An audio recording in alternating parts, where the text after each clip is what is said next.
Hello guys, তোমরা সবাই কেমন আছো? আশা করি ভালো আছো। তো আজকে আমরা চলে গিয়েছিলাম বাগানে। আমার বাড়িতে এসেছিল আমার বান্ধবী, অনেক দিন পর আসলো আমার বান্ধবী আমাদের বাড়িতে, তাই ভাবলাম একটু ঘুরে আসি বাগানে। তো তোমরা দেখতে থাকো আমরা বাগানে গিয়ে কী করলাম। অনেক দিন হলো এরকম ভিডিও দেওয়া হয়নি, তাই ভাবলাম একটা ভিডিও বানিয়েই নেই, অনেক দিন হলো। এখানে দেখো আকাশের দৃশ্যটা কি সুন্দর গাইস, কি বলবো, তোমরা একবার দেখলেই বুঝতে পারবে। আর বাগানে শান্তশিষ্ট জায়গা।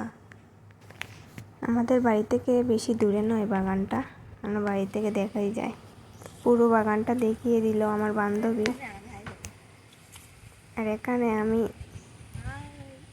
হাই করছিলাম, কারণ এভাবে আমার কাছে কেউ নেই যে ক্যামেরাটা ধরে দেবে, আমি ভিডিও বানাবো। তাই একটু বান্ধবীকে পেলাম, ছেড়ে লাভ আছে বলেন। এখন আমরা চলে যাব বাড়িতে। চলে আসলাম বাড়িতে। এখানে আমার জানালার দৃশ্য, এখানে বসে আমি সব সময় ভিডিও বানাই। তো টাটা গাইজ, দেখা হচ্ছে অন্য কোনো ভিডিওতে।